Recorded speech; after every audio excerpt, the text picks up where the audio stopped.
ওই আগুনের জুতা যে দেওয়া হবে আমার চাচার পরনে, ওই আগুনের তাপ উঠতে উঠতে মাথার মগজ, এই যে মাথার ভিতরে মগজ রয়েছে, এই মগজ গলা গরম পানির মতো গড়গড় গড়গড় করে ফুটবে। জাহান্নামের ভিতরে এটা ছোট আযাব, ইয়ার থেকে জাহান্নামের ভিতরে আর ছোট আযাব। আমার হাবিব কুল, তুমি বলে দাও, তোমার উম্মতকে তুমি বলে দাও, ইন কুনতুম তুহিব্বুন আল্লাহ, যদি আল্লাহ তাবারাক ওয়া তাআলার সাথে তোমরা বন্ধুতালি করতে চাও।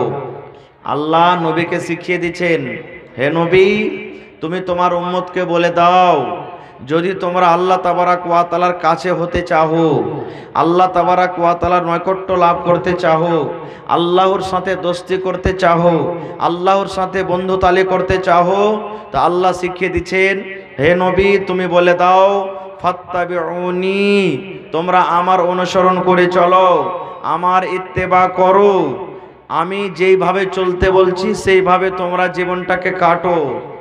আল্লাহ তাবারাক ওয়া তাআলা বলছেন, হে নবী তুমি বলে দাও, যদি মানুষরা এই কাজটা করতে পারে তাহলে আমি আল্লাহ তাবারাক ওয়া তাআলার তাদের জন্য অফার দিয়ে দিলাম কি? এক নম্বর কথা, ইউহিব্বুকুমুল্লাহ, আমি আল্লাহ তাবারাক ওয়া তাআলা ওই বান্দাটাকে ভালোবাসবো। আল্লাহ বলছেন, হে নবী তুমি বলে দাও, যদি তোমরা আল্লাহ তাবারাক ওয়া তাআলার সাথে দোস্তি করতে চাও, আল্লাহর সাথে বন্ধুতালি করতে চাও, তো আমার ইত্তেবা করো, মানে নবীর ইত্তেবা করো, নবীর অনুসরণ করো। আল্লাহ বলছেন, যদি তোমরা নবীর ইত্তেবা করতে পারো, নবীর অনুসরণ করতে পারো, নবীর কথা মেনে চলতে পারো, নবীর সাথে মহব্বত ভালোবাসা করতে পারো, তাহলে আল্লাহ বলছেন এক নম্বর লাভ হলো যে আমি আল্লাহ তাবারাক ওয়া তাআলা ওই বান্দা বান্দিটাকে ভালোবাসবো। দুই নম্বর আল্লাহ বলছেন, ওয়াগফির লাকুম যুনুবাকুম, আমি শুধু তাদেরকে ভালোবাসবো না, আমি আল্লাহ তাবারাক ওয়া তাআলা ওই বান্দা এবং বান্দির গুনাহকেও মাফ করে দেব। আল্লাহু গফুরুর রহিম, এবং আল্লাহ তাবারাক ওয়া তাআলা ক্ষমাশীল, অনেক অনেক ক্ষমাশীল। আল্লাহ হলেন গফুরুর রহিম, মাফ করনে ওয়ালা, রহম করনে ওয়ালা। সোজাসুজি তরজমা। ভাই আমার, তবে আজকে যত লোক আমরা এখানে বসে আছি, একটু আপনাদেরকে পরীক্ষা করে দেখি তো, যে আমরা যেই নবীকে ভালোবাসতে গেলে আল্লাহ তাবারাক ওয়া তাআলা আমাদেরকে ভালোবাসবেন, যেই নবীকে আমরা ভালোবাসতে গেলে, যে নবীর আমরা অনুসরণ করতে গেলে আল্লাহ তাবারাক ওয়া তাআলা আমাদের গুনাহ মাফ করবেন। এইবারে বলেন, আল্লাহ যাকে ভালোবাসবেন, এবার আল্লাহ যার গুনাহকে মাফ করে দিবেন, সেই লোকটা জান্নাতে যাবেন না জাহান্নামে? জোরে বলেন, মনে হয় বুঝতে পারলেন না। আল্লাহ তাবারাক ওয়া তাআলা যেই বান্দা যেই বান্দিকে ভালোবাসবেন, আল্লাহ যার গুনাহকে মাফ করে দিবেন, তো আল্লাহ তাবারাক ওয়া তাআলা সেই লোকটাকে জান্নাত দান করবেন না জাহান্নাম? আরো জোরে বলেন, জাহান্নাম। তাহলে বলতে পারবেন যে সেই লোকটা যাকে আমাদেরকে ভালোবাসতে হবে, সেই নবীর নাম কি? যে নবীকে আমাদেরকে ভালোবাসতে হবে, তার সাথে মহব্বত করতে হবে। যদি তাকে ভালোবাসি, তার সাথে মহব্বত করি, তার কথা মতন জীবনটাকে কাটি, তাহলে আল্লাহ জান্নাত দেবেন। সেই নবীর নাম বলতে পারবেন? সেই নবীর নাম কি? একটু পিছন থেকে বলেন, সেই নবীর নাম কি? আরে আল্লাহ, আপনারা যে কি বলেন না যে ভাই, মুহাম্মদ সাল্লাল্লাহু আলাইহি ওয়াসাল্লাম আমাদের আখিরি নবী, আখিরি পয়গম্বর, আখিরি রাসূল মুহাম্মদ সাল্লাল্লাহু আলাইহি ওয়াসাল্লাম। মনে রাখবেন ভাই, আমরা মুসলমান হয়ে যদি নবীর নাম না জানি, তাহলে কিন্তু আমাদের কত ভাগ্য খারাপ। যেই নবী আমাদের জন্য কিয়ামতের দিন সুপারিশ করবেন, যেই নবীর উম্মত মানে আমরা যতক্ষণ পর্যন্ত হিসাব কিতাবের পর জান্নাত না যাবেন, ততক্ষণ পর্যন্ত কোনো নবীর উম্মতের হিসাব হবে না। সেই নবী যেই নবী পুলসরাতে দাঁড় হয়ে বলবেন, আল্লাহুম্মা উম্মতি উম্মতি, হে আল্লাহ আমার উম্মত, আল্লাহ আজকে আমার উম্মতের কি হবে? যে নবী আমার আপনার জন্য কিয়ামতের দিন সাজদাতে পড়ে থাকবেন, আল্লাহকে বলবেন, আল্লাহ আমার উম্মতকে তুমি জান্নাত দাও। আজকে আমরা মুসলমান, সেই নবীর যদি আমরা নাম না জানি, তাহলে ভাই তার কাজ কেমন করে জানবো যে ভাই? হায় রে আল্লাহ। তো আমাদের আখিরি নবী মুহাম্মদ, বলেন মুহাম্মদ সাল্লাল্লাহু আলাইহি ওয়াসাল্লাম। ভাই আমার, কেমন মহব্বত করতে হবে? নবীর সাথে মহব্বতের মানে কি? যে হ্যাঁ আমি নবীর প্রতি ঈমান এনেছি, যে হ্যাঁ আল্লাহর রসুল আখরি নবী, আল্লাহ কোরআন নাজিল করেছেন, বাস দিল থেকে মহব্বত করে নিলাম, দিল থেকে মেনে নিলাম, বাস আমি জান্নাতে চলে যাব। এই ধরনের মহব্বত করতে গেলে আল্লাহ তাবারাক ওয়া তাআলা আমাদের গুনাহ মাফ করবেন? করবেন জি ভাই? করবেন না, জীবনে আল্লাহ গুনাহ মাফ করবেন না। মহব্বত ভালোবাসার মানে হলো নবী যেইভাবে জীবন কাটতে বলেছেন, যেইভাবে চলতে বলেছেন, যেই জায়গাতে যেতে বলেছেন, যেই কাজ করতে বলেছেন, যে কাজ থেকে নিষেধ করেছেন, সমস্ত কথাগুলোকে মেনে চলার নাম হলো নবীর সাথে মহব্বত ভালোবাসা। সমস্ত নবীর কথাটাকে মেনে জীবনটা কাটার নাম হলো কি? নবীর সাথে মহব্বত ভালোবাসা। এবার যদি নবীর সাথে মহব্বত ভালোবাসা করতে পারেন তাহলে তার কি লাভ আছে, আর নবীর সাথে মহব্বত ভালোবাসা না করতে পারেন তাহলে কি ক্ষতি আছে? একটা হাদিসের তরজমা আর করে দিই। একদিন আল্লাহ রাসূল সাল্লাল্লাহু আলাইহি সাল্লাম সাহাবায়ে কেরামের সাথে বসে আছেন, এবারে নবীজি সাহাবায়ে কেরামকে একটা কথা বলছেন, কি রে আমার সাহাবীরা তোমরা শুনে নাও, কুল্লু উম্মতি ইয়াদখুলুনাল জান্নাহ। আল্লাহর নবী সাহাবায়ে কেরামকে বললেন, ও আমার সাহাবার দলেরা তোমরা শুনে নাও, কুল্লু উম্মতি ইয়াদখুলুনাল জান্নাহ, আমার যত উম্মত রয়েছে সমস্ত উম্মত কিয়ামতের দিন জান্নাতের ভিতরে যাবে। যত উম্মত রয়েছে আমার সমস্ত উম্মত কোথায় যাবেন? কোথায় যাবেন ভাই? জান্নাতের ভিতরে যাবেন। তাহলে এই হাদিসের শব্দ থেকে বোঝা গেল আল্লাহর নবী যে কথাটা বলেছেন সেই কথা থেকে আমরা বুঝতে পারলাম নবীর উম্মত হলো কারা। এই জমিনের ওপরে আকাশের তলাতে কিয়ামত পর্যন্ত যত লোক আসবেন সমস্ত লোক হলেন নবীর উম্মত।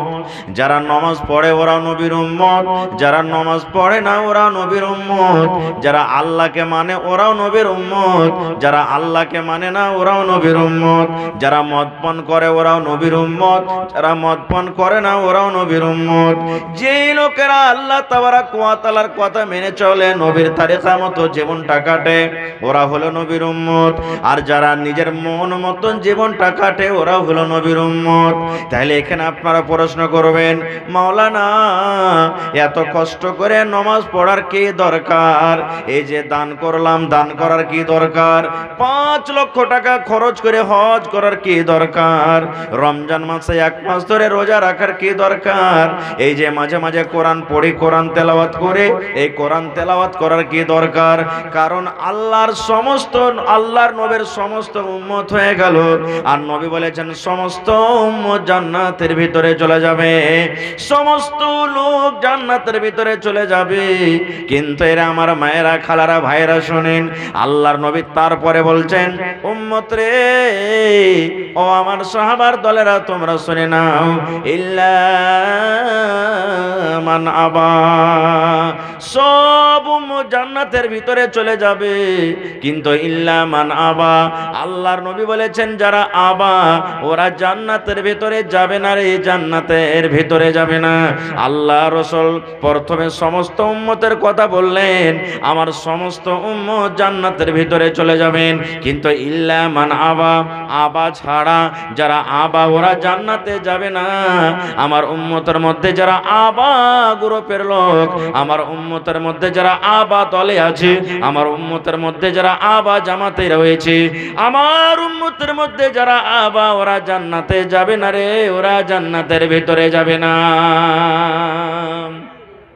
আপনাদের মনে মনে হয়তো এই প্রশ্নটা জাগছে যে আবা জান্নাতে যাবে না, তা আবা কে? এরকম প্রশ্ন জাগছে না, জাগে না? ওরে সুবহানাল্লাহ, সাহাবায়ে কেরামের সামনে যখন নবী হাদিসটা শোনালেন, এই বয়ানটা যখন রাখলেন, ও আমার সাহাবীরা শুনে নাও রে, আমার উম্মতের মধ্যে যারা আবা ওরা জান্নাতের ভিতরে যাবে না, আবা ছাড়া সমস্ত লোক জান্নাতের ভিতরে চলে যাবেন। কিন্তু একজন সাহাবী দাঁড় হয়ে বললেন, ইয়া রাসূলুল্লাহ, আল্লাহর নবী গো, আবা কারাকে বলে? আবা আমরা জানতে পারলাম না, কোন কোন লোকেরাকে আবা বলা হয়েছে? আবা কোন জামাতের লোকেরাকে বলা হয়েছে? আবা কোন গ্রুপের লোকেরাকে বলা হয়েছে? আপনি বললেন আবা ছাড়া সমস্ত লোক জান্নাতের ভিতরে চলে যাবে। নবী গো আবা কাকে বলে একটু দয়া করে বলে দেন। এবারে দয়ার নবী বললেন, ওরে আমার সাহাবীরা তোমরা শুনে নাও, মান আতাআনি দাখালাল জান্নাহ ওয়া মান আসানি ফাকাদ আবা। আল্লাহর নবী বললেন, ও আমার সাহাবীরা শুনে নাও, শুনে নাও, মান আতাআনি দাখালাল জান্নাহ, যারা আমার অনুসরণ করবে, আমার কথা মতো জীবনটা কাটবে, যেভাবে আমি চলতে বলেছি সেই জীবনটা আমার ভাবে কাটবে। আল্লাহ রাসূল বলেছেন, ওরা আমার উম্মত, ওরা জান্নাতের ভিতরে যাবে রে, ওরা জান্নাতের ভিতরে যাবে। ওয়া মান আসানি ফাকাদ আবা, আর যারা আমি নবী আমার কথা মতো জীবনটাকে কাটলো না, আমি যেভাবে চলতে বলেছি সেইভাবে চলে না, যেভাবে আমি চলতে বলেছি সেইভাবে নিজের জীবনটাকে কাটলো না, সেইভাবে নিজের জীবনটাকে কাটতে পারলো না, নিজের মন মতন জীবনটাকে কাটলো, আমার কথাগুলো একদিকে রেখে দিল আর সেই নিজের কথা মতো নিজের জীবনটাকে কাটলো। আল্লাহ রাসূল বলেছেন, এরা আবা, এরা আবা, এরা জান্নাতের ভিতরে যাবে না রে, এরা জান্নাতের ভিতরে যাবে না। নারে তাকবীর। তাহলে বোঝা গেল এই হাদিস থেকে যে নবীর উম্মতের মধ্যে ওই লোকেরাই জান্নাতে যাবেন যারা নবীর সাথে মহব্বত করবে, নবীর অনুসরণ করবে, ইত্তেবা করবেন। আর ওই লোকেরা জাহান্নামে যাবে নবীর উম্মতের মধ্যে যারা নিজের মন মতন জীবনটা কাটবেন। তাহলে হাদিস থেকে আমরা বুঝতে পারলাম যে আমাদেরকে নবীর অনুসরণ করে চলতে হবে এবং নবীর সাথে মহব্বত করতে হবে। হবে না? হবে না? জোরে বলেন, হবে না? হবে না? হবে। এবারে বলবেন, হাজী মাওলানা নবীর অনুসরণ কেমন করে করব, নবীর অনুসরণ কেমন করে করতে হয়? বাস বেশি লম্বা ওয়াজ করব না আপনাদের সাথে। এই যে দেখেন চোখে চোখে দেখতে পাচ্ছি একটা ভুলের কথা আপনাদের সামনে বলবো। আল্লাহর নবী বলেছেন, এরে আমার উম্মতরা তোমরা শুনে নাও, আল্লাহ নবী বলেছেন, উম্মত, যে আমার উম্মত প্যান্ট পরবে, পাজামা পরবে, লুঙ্গি পরবে, ধুতি পরবে, ফুল প্যান্ট পরবে, জিন্স পরবে, আল্লাহ নবী বলেছেন, উম্মত রে, এই যে তোমার টাকনা রয়েছে, পায়ে টাকনা তোমার রয়েছে, এই টাকনা থেকে উঁচা করে তোমাকে প্যান্ট পরতে হবে রে উম্মত, এই টাকনা থেকে উঁচাতে তোমাকে লুঙ্গি পরতে হবে, এই টাকনা থেকে উঁচাতে তোমাকে জিন্স পরতে হবে। এবারে নবী বললেন, ও আমার উম্মত তোমরা শুনে নাও, সাহাবা তোমরা শুনে নাও, তোমরা যদি টাকনা থেকে নিচে লুঙ্গি পরো, তোমরা যদি টাকনা থেকে নিচে পায়জামা পরো, তোমরা যদি টাকনা থেকে নিচে তোমরা প্যান্ট পরো, তোমরা টাকনা থেকে নিচে যদি জিন্স পরো, আল্লাহ রাসূল বলেছেন, উম্মত তোমার টাকনা থেকে যত দূর নিচে দিকে লুঙ্গি প্যান্ট যাবে ওই জায়গাটা কিয়ামতের দিন আল্লাহ রাব্বুল আলামিনের জাহান্নামের আগুনে জ্বলবে। একটা হাদিস রাসূল বলেছেন, এই যে টাকনা আছে, পায়ের টাকনা, এই টাকনা থেকে নিচে যদি লুঙ্গি প্যান্ট পায়জামা যদি আমরা পরি, তো টাকনা থেকে নিচে যত দূর যাবে জায়গাটা কোথায় জ্বলবে? জোরে বলেন, কোথায় জ্বলবে? জাহান্নামে জ্বলবে। এইবারে আপনারা বলবেন, হাজী মাওলানা গোটা বডিটা তো জাহান্নামের ভিতরে গেল না, একটুখানি যদি জাহান্নামে চলে যেত অসুবিধা কি আছে? একটুখানি যদি জাহান্নামের আঁচ লেগে যায় পাখানে তো কি অসুবিধা আছে? লাগলো তো লাগলো। আর একটা অন্য হাদিস শুনেন, একটুখানি যদি জাহান্নামের ভিতরে পাখান চলে যায় তাহলে অসুবিধা কত হবে কিয়ামতের দিন জাহান্নামের ভিতরে। আপনারা জানেন, শুনেছেন, আমার দয়ার নবী যখন মায়ের পেটে ছিলেন, নবীজি আব্বাকে দেখতে পায়নি জীবনে। নবী মায়ের পেটে যখন ছিলেন, দুনিয়া থেকে আব্বা জান বিদায় হয়েছেন, আব্বার মৃত্যু হয়েছেন। এবার নবীর বয়স যেদিন 6 বছরকার, মা দুনিয়া থেকে চলে গেলেন, মায়ের আদর, মায়ের মোহাব্বত, মায়ের প্যার নবীজি পাননি। এইবারে যেদিন নবীর বয়স 8 বছরকার, দাদু দুনিয়া থেকে চলে গেলেন। এইবারে নবীর দেখাশোনা করলেন কে? চাচা আবু তালেব নবীর দেখাশোনা করতে লাগলেন, নিজের ছেলের মতন করে আদর করতে লাগলেন, লুঙ্গি দেওয়া, কাপড় দেওয়া, দেওয়া, তেল দেওয়া, সাবুন দেওয়া, আদর করা, একসাথে নিয়ে খাওয়া, এক জায়গাতে থাকা, এই ধরনের নিজের ছেলে মেয়েরাকে যেমন আদর মহব্বত করে চাচা আবু তালেব করতে লাগলেন। কেননা এ আমার ভাতিজা মুহাম্মদের মা নয়, এ আমার ভাতিজার আব্বা না, ইয়াতিম ছেলে আমার কে তার দেখাশোনা করবে? চাচা আবু তালেব নিজের জিম্মেদারিতে নিয়ে নিলেন, নিজের মাথাতে নিয়ে নিলেন, নিজের দায়িত্বতে নিয়ে নিলেন, সব সময়তে চোখের সামনে রাখেন ভাতিজাকে। এইবারে আস্তে আস্তে করে লম্বা ঘটনারে মুসলমান শর্ট করে বলি, এইবারে নবী নবী হলেন। আহারে নবীর জন্য চাচা কত কষ্ট করলেন। আমি মক্কার মেইমান শয়তানের জন্য নবীর সাথে সাথে চাচাও 3 বছর পর্যন্ত বাইকাট হয়ে থাকলেন। খানা পিনা বন্ধ করে দেওয়া হলো, পানি বন্ধ করে দেওয়া হলো, বিয়ে শাদী বন্ধ করে দেওয়া হলো, গল্প স্বল্প বন্ধ করে দেওয়া হলো। 3 বছর পর্যন্ত নবীর সাথে চাচা কষ্ট পেলেন। শর্টকাট ঘটনা, কিন্তু এখনো চাচা আবু তালেব মুসলমান হয়নি। এখনো চাচা আবু তালেব মুসলমান হয়নি। যেদিন বুড়াতে কালে বয়স্ক কালে আবু তালেব মারা যাবেন, ওই টাইমে নবীজি শুনলেন আমার চাচার আজকে শেষ দিন, আমার চাচা হয়তো কোন টাইমে মরে যাবে, আমার চাচা আর বেশি দিন বাঁচবে না। এইবারে নবীজি চাচার কাছে চলে গেলেন দেখা করার জন্য। এইবারে নবী যখন চাচার কাছে গেলেন, ওরে সুবহানাল্লাহ, মক্কার বড় বড় বেঈমান আবু জাহাল, আবু লাহাব, উতবা, শাইবা, এই বড় বড় বেঈমান শয়তানেরা এইবারে নবীর চাচার পাঞ্জরে তারা বসে আছেন। নবীর চাচার পাঞ্জরে তারা বসে আছেন। এইবারে নবী আমার গেলেন। কি হয়ে গেল জি ভাই? বিজলিওয়ালা বিজলি ঠিক করো জি, তাড়াতাড়ি বিজলি ঠিক করো। এইবারে নবীজির চাচা আবু তালেবের পাঞ্জরে আবু লাহাব, আবু জাহাল, উতবা, শাইবা এরা কিন্তু বসে আছে। এবার দয়ার নবী চাচার কাছে গেলেন। চাচার কাছে যাওয়ার পর এবার নবীজি চাচাকে বলছেন, চাচা একটা কথা নিয়ে আপনার কাছে এসেছি চাচা গো, একটা পেগাম নিয়ে এসেছি। এইবারে চাচা বলছেন, ভাতিজা মোহাম্মদ, কি কথা নিয়ে তুমি এসেছো রে ধন? কি পাইগাম নিয়ে তুমি এসেছো? কি কথা তুমি আমার কাছে নিয়ে এসেছো? এইবারে নবীজি বললেন, চাচা গো, মাকে দেখেছি, মায়ের মহব্বত, মায়ের ভালোবাসা আমি পাইনি গো চাচা। মায়ের পেটে যখন ছিলাম আব্বাকে চোখে দেখিনি, আব্বা দুনিয়া থেকে চলে গেছেন। চাচা গো, দাদুকে দেখেছি, কিন্তু দাদুর প্যার, দাদুর ভালোবাসা, দাদুর মহব্বত আমি পাইনি। চাচা গো, মায়ের মতন আপনি আমাকে আদর দিয়েছেন, আব্বার মতন করে আপনি আদর দিয়েছেন। মা বাবার আমি মায়া দয়া আমি বুঝতে পারিনি, মা বাবার কমি আমি বুঝতে পারিনি। চাচা গো, আমার জন্য আপনি কত কষ্ট করলেন, মক্কার বেঈমান শয়তানেরা আপনাকে কত কষ্ট দিয়েছে।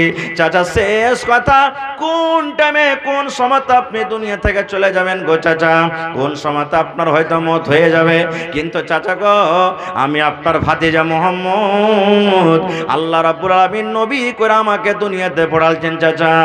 শেষের বেলাতে শেষ কথা আপনাকে বলি, আল্লাহ রব্বুল আলামিন আমাকে কোন মুশরিক বেঈমানের জন্য আমি সুপারিশ করতে পাবো না, আল্লাহ হারাম করে দিয়েছেন। চাচা গো, এখন আপনি মুশরিক হয়ে আছেন, এখন আপনি মুশরিক হয়ে আছেন, এখনো মুসলমান হননি।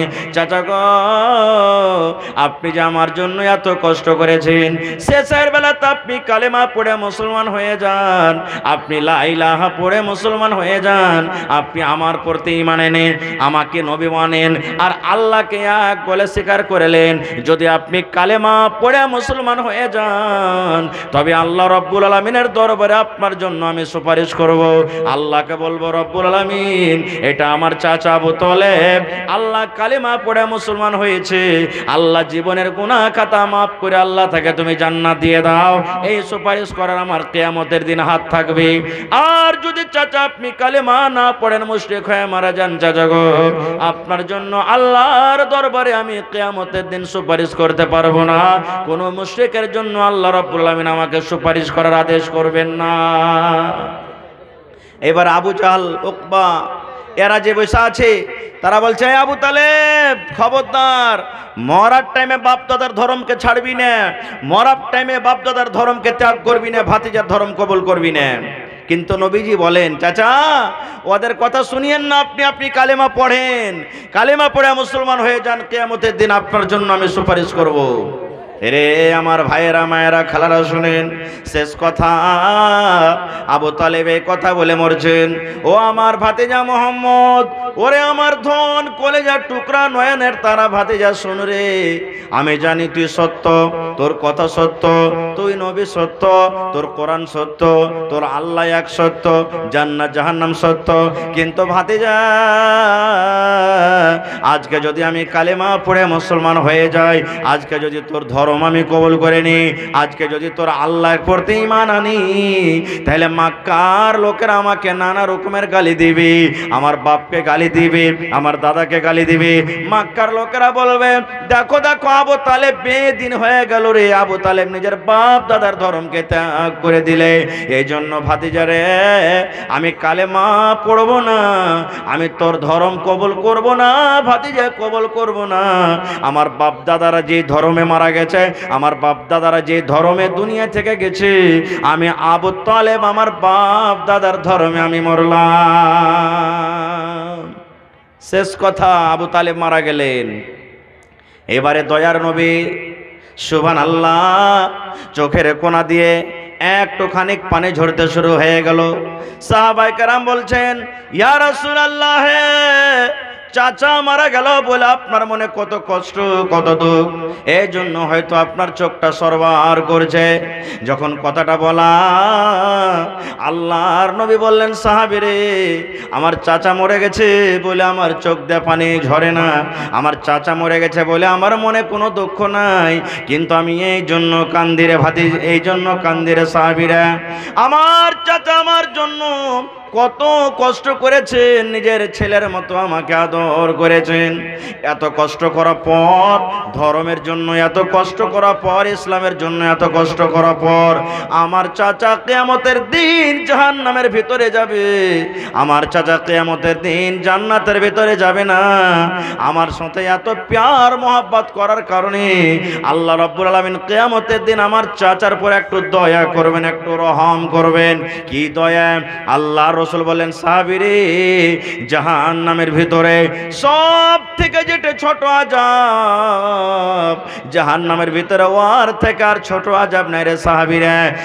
কিয়ামতের দিন যখন আল্লাহ তাবারাক ওয়া তাআলা আমার চাচাকে জাহান্নামের আগুনে দিবেন, এবারে যখন জাহান্নামের আগুনে দিবেন, জাহান্নামের ভিতরে সব থেকে যেটা ছোট আযাব সেটা আমার চাচাকে দেওয়া হবে। সাহাবায়ে কেরাম বললেন ইয়া রাসূলুল্লাহ, জাহান্নামের ভিতরে সব থেকে ছোট আযাব যে দেওয়া হবে সেই আযাবটা কেমন হবে একটু বলেন। আল্লাহর রাসূল বললেন সাহাবীরে যেমন আজকে আমরা জুতা পিন্দি, পায়ে গরম না লেগে যায় কিংবা পায়ে ঠান্ডা না লেগে যায়, জুতা আমরা পরি। আল্লাহ রাসূল বললেন সাহাবীরে আমার চাচাকে যখন আল্লাহ রাব্বুল আলামিন কিয়ামতের দিন জাহান্নামের আগুনে দিবি, আমার চাচার পায়ে আগুনের জুতা দেওয়া হবে, আগুনের বেড়ি দেওয়া হবে, আগুনের জুতা পরিয়ে দেওয়া হবে। এবার আমার চাচা জাহান্নামের ভিতরে যখন চলে যাবে, এবার ওই আগুনের জুতা যে পায়ে দেওয়া হলো, এবার ওই আগুনের তাপ উঠতে উঠতে উঠতে উঠতে উঠতে উঠতে উঠতে উঠতে উঠতে মাথা পর্যন্ত চলে আসবে। আল্লাহ রাসূল বললেন সাহাবীরে কেমন হয়ে ওপরে উঠবে। আমার মায়েরা খালারা বাড়িতে ভাত রান্না করে দেখবেন, যখন ভাত ফুটে যায়, যখন তরকারি ফুটে যায়, পানিটা গড়গড় গড়গড় গড়গড় করে ফুটে। ভাত যখন রান্না করে, ভাত যখন ফুটে যায় গড়গড় গড়গড় করে ভাত ফুটে। আল্লাহ রাসূল বললেন সাহাবীরা এই মতু রে সুবহানাল্লাহ, ওই আগুনের জুতা যে দেওয়া হবে আমার চাচার পরনে, ওই আগুনের তাপ উঠতে উঠতে মাথার মগজ, এই যে মাথার ভিতরে মগজ রয়েছে, এই মগজ গলা গরম পানির মতো গড়গড় গড়গড় করে ফুটবে। জাহান্নামের ভিতরে এটা ছোট আযাব, এর থেকে জাহান্নামের ভিতরে আর ছোট আযাব নাই। এবারে বলেন মুসলমান, যদি আপনি টাকনা থেকে লুঙ্গি নিচে পরেন, পায়জামা নিচে পরেন, টাকনা থেকে নিচে যদি লুঙ্গি আপনার চলে যায়, প্যান্ট চলে যায়, জিন্সে চলে যায়, তাহলে কিয়ামতের দিন এই ধরনের আযাব আল্লাহ তাবারাক ওয়া তাআলা আপনাকে দান করবেন। দেখবেন এখনকার যুবক ভাইয়েরা বেশিরভাগ ফুল প্যান্ট পরছে, 4 আঙ্গুল 5 আঙ্গুল জুতার তলে চাপ্পলের তলে চলে যায়। যাচ্ছে কি যাই না? চলে যায়। সুবহানাল্লাহ। এই যুবক ভাই, প্যান্ট পরেন মানা নাই, ফুল প্যান্ট পিনদের মানা নাই, দর্জির কাছে গিয়ে আপনি কাটিয়ে ছোট করে দিবেন, আর না হলে তাকে উল্টে দিবেন ভাই। তাহলে ভাই সোজাসুজি কথা যে নবীর সাথে মহব্বতের মানা হলো নবীর কথা মেনে চলতে হবে।